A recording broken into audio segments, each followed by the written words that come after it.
E aí, fala meu irmãozinho, minha irmãzinha, tranquilo, na paz? Começando mais um vídeo aqui, convidando você a se inscrever, fazer parte aqui do canal Ser Católico, Instagram Ser Católico Real, Facebook Ser Católico, também participe lá, tem muita coisa bacana, você pode postar qualquer conteúdo católico lá no Facebook Ser Católico e logicamente, né, os vídeos aqui do canal também estão disponíveis por lá. E você pode clicar em compartilhar abaixo do vídeo, logo abaixo do vídeo aqui, e compartilhar para onde você quiser, qualquer rede social ali disponível, você pode compartilhar este canal. Hoje neste vídeo eu vou conversar com vocês sobre uma polêmica de alcance mundial. Saiu um novo documento, na verdade tem um poder de decreto mesmo, né, do Papa Francisco, que ainda está se recuperando da sua cirurgia no intestino, mas que soltou agora um decreto que está bombástico aí. Eu vou chamar de decreto porque tem poder de decreto mesmo. Que é o seguinte: a partir deste decreto, lançado pelo Papa, as missas em latim, ou seja, a missa tridentina, né, mundialmente conhecida como tridentina, ela só vai poder ser celebrada com permissão do bispo, porque até pouco tempo, né, de um pouco tempo para cá, alguns anos para cá, não precisava da permissão do bispo, passou a não precisar mais da permissão do bispo. Agora voltou a precisar da permissão do bispo para se ter a celebração da missa em latim.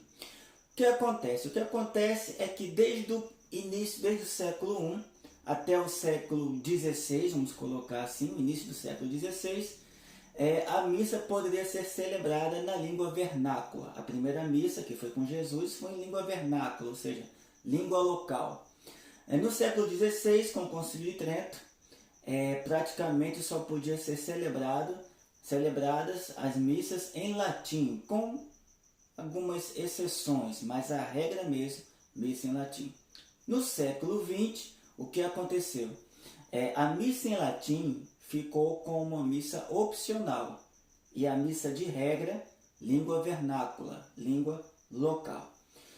A missa em latim não foi abolida, obviamente, ela é celebrada até mesmo no Vaticano. O Papa Francisco já celebrou também o rito tridentino, mas agora ele lançou esse documento. Mas o que significa isso e por que ele lançou esse documento?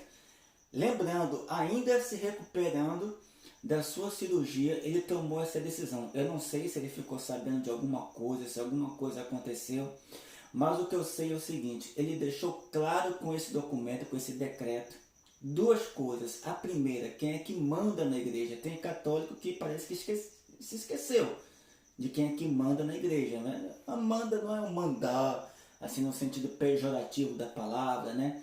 Autoritário e tal, mas aquele que decide, aquele que é o cabeça da igreja em nome de Cristo, que é o Papa.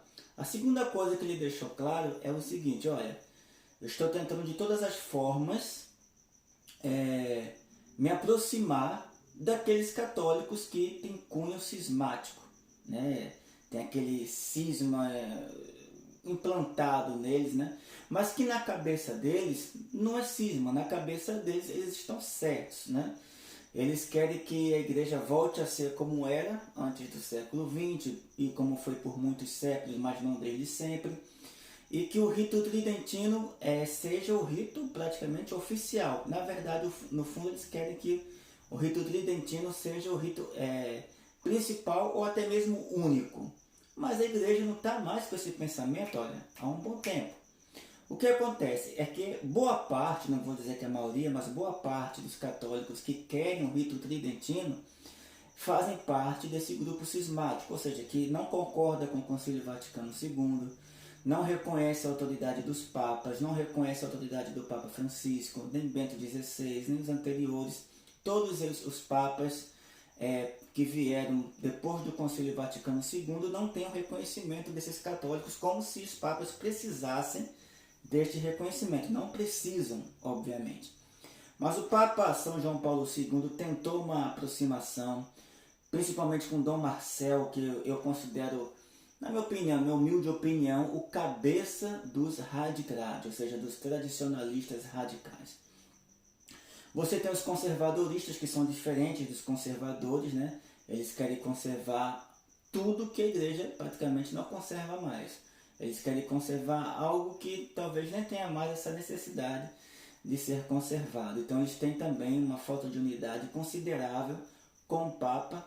Então é diferente você ser tradicionalista, conservador, conservadorista.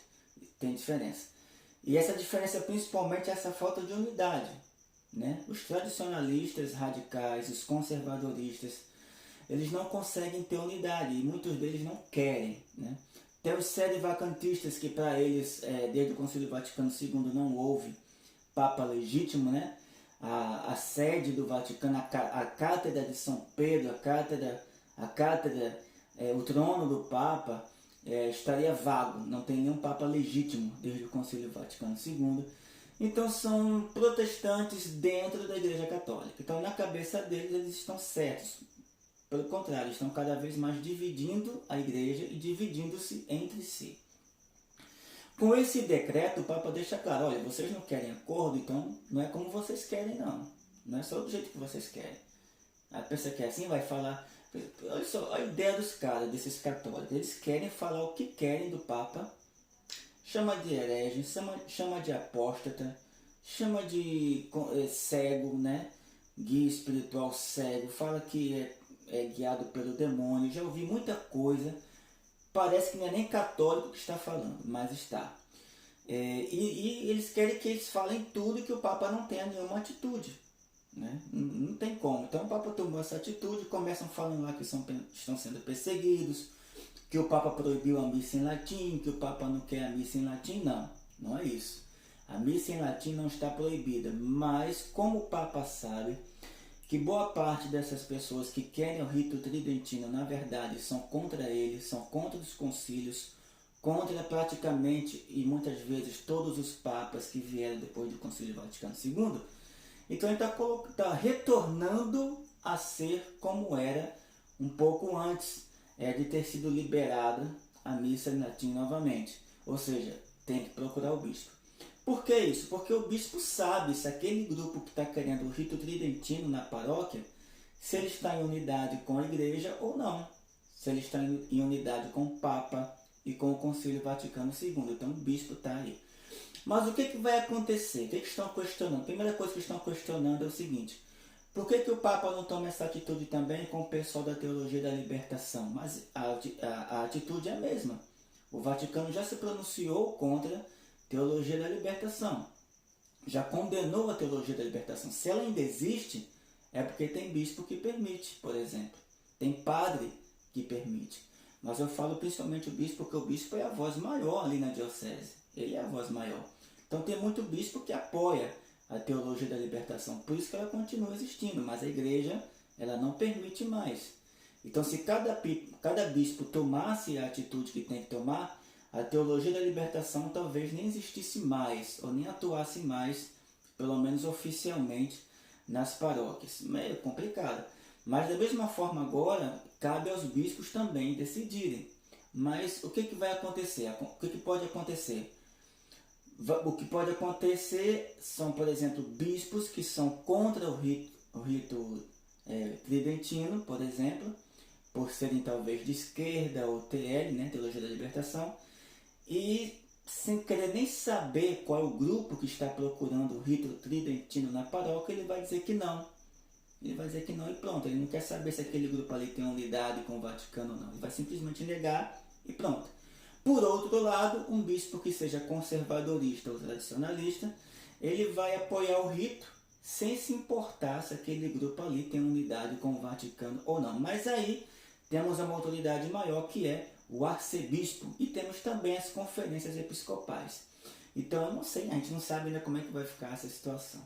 Outro ponto colocado e questionado é o seguinte: mas essa atitude do padre vai atingir a todos, mesmo aqueles que têm unidade com o Vaticano, mas preferem o rito tridentino. É como eu falei logo, se o grupo que está solicitando o rito tridentino está em unidade com a igreja, então o bispo não tem motivo nenhum para impedir. Então isso o Papa está garantindo. Esse grupo que quer o rito em latim lá, ele tem unidade com o Vaticano ou ele tem cunho cismático? Né? Se tiver cunho cismático, negue, o bispo negue. O Papa está falando isso. Então justamente é uma atitude, e eu digo mais, ele está sendo muito bonzinho ainda, viu? É igual o Papa São João Paulo II, que tentou de todas as formas lá se dar bem com Dom Marcel, o tal, mas não conseguiu, e acabou excomungando o Dom Marcel, que está excomungado até hoje, depois de morto, permanece lá excomungado. E muitos grupos têm Dom Marcel como um santo.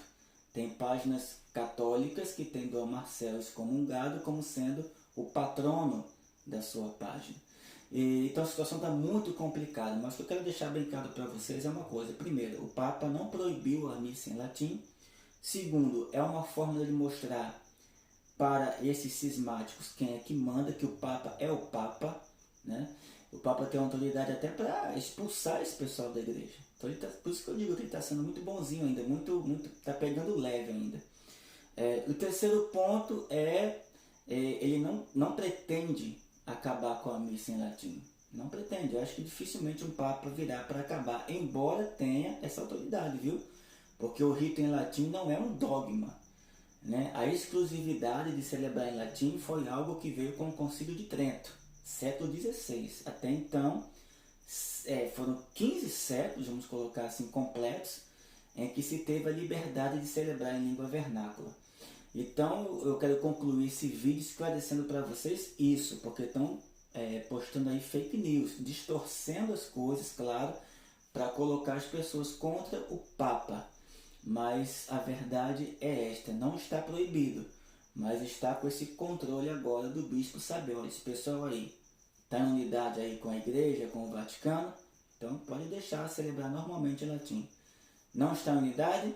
Tchau e benção. Então, meus irmãos e minhas irmãs, concluo este vídeo hoje, desejando que tenha ficado claro para você esse assunto e, mais uma vez, renovando o convite para você se inscrever aqui no canal, deixar o seu like se você gostar, e lá no Facebook, o grupo Ser Católico, você pode até postar seu conteúdo católico lá também.